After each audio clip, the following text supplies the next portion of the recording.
The worst part about being an amateur necromancer is that no one respects you, not even the dead. My older brother Joseph is practically crying over the phone, struggling to speak through great gasps of heaving, wheezing laughter. After way too many seconds of this, he finally manages to choke out, "Really? Goddamn Mountain Dew?" Irritated, I switch the phone to my other ear, tipping my head awkwardly to pin it in place while I free up my hands for my shovel. It was the only drink left on clearance. Joseph makes a thin, stifled little sound that only darkens my frown. You seriously went to the clearance aisle to buy libations? Where? No, wait, let me guess. Walmart. Wait, no, 7-Eleven, Family Dollar. Tell me if I'm getting warmer. You're hypothermic. Dollar Tree. Joseph howls. Dollar Tree! Fucking Dollar Tree. Holy shit. Ignoring his idiotic guffawing and tucking the shovel into the crook of my elbow, I begin to haul the rest of my supplies out of the bed of my truck, which is only a heavy duffel bag containing everything I managed to scrounge up around the house. In the driver's seat, a pale skeletal head leans out of the window, glancing back at me. "Do you need any help, Laurel?" the family chauffeur asks kindly. He used to be a relative, I think. Several generations removed and raised sometime in the early 19th century, a great-great-great-great-great-grandfather of sort.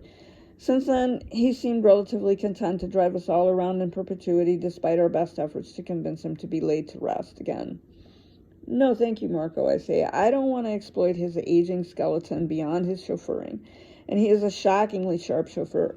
"Hey, is Marco there? Tell him I said hi. Lore, tell him I said..." I pry the phone away from my face and say, "Joseph says hi, Marco." "Oh, well," Marco says, bashful. The exact mechanics of his speech are a mystery to me. The man is only bones. "Of course, I'm always happy to hear from Joseph." "He says you're a pathetic sack of shit, Joe," I say into the speaker, and Joseph instantly starts in with his loud protestations, which, I don't really care. I let him finish his tirade, not registering any of the surely airheaded words before continuing. "And I don't appreciate you constantly belittling me. Just because I wasn't born with the talent doesn't mean I'm not skilled in my own right. Look, Laura, I'm just saying that if you want people to take you seriously, you gotta stop buying Walmart libations and start investing in something that, actually take you somewhere." "I can't afford," Joseph groans. "Maybe it's a sign that necromancy just isn't in the cards.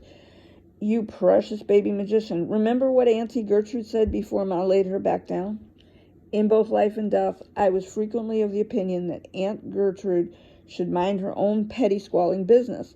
She said, and I quote," Joseph continues blithely, "maybe you ought to apply yourself to something more your speed, doll, like elemental talents. And she could be wise sometimes. Maybe if you actually tried to learn how to light candles or catch rain or whatever elementals do, you could finally start supporting yourself independently instead of constantly trying to force a talent that's never going to manifest." By this point, I'm so angry I can barely see.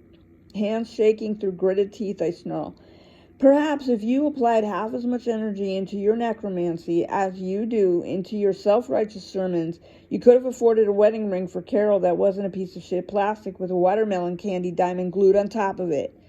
"Hey, lay off." Carol and I hang up as violently as possible without shattering my phone, then I hurl it unceremoniously into the truck bed, sending it skittering across the groove plastic.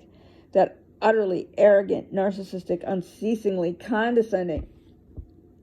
"Everything all right?" Marco asks, ever gentle, ever careful. His comforting, fatherly tones make me soften against my will, and I take a deep breath, steadying myself. "Yes," I say quietly, lifting my duffel strap over my shoulder. "Thank you." Marco starts to slide back into the car, turning away from me, but I blurt out, "Marco," and he pauses, bleached white, skull half-cocked in my direction. "Do you respect me?" I want to ask, but even the thought of voicing it makes my face burn with humiliation. I shake my head, dismissing it. Never mind.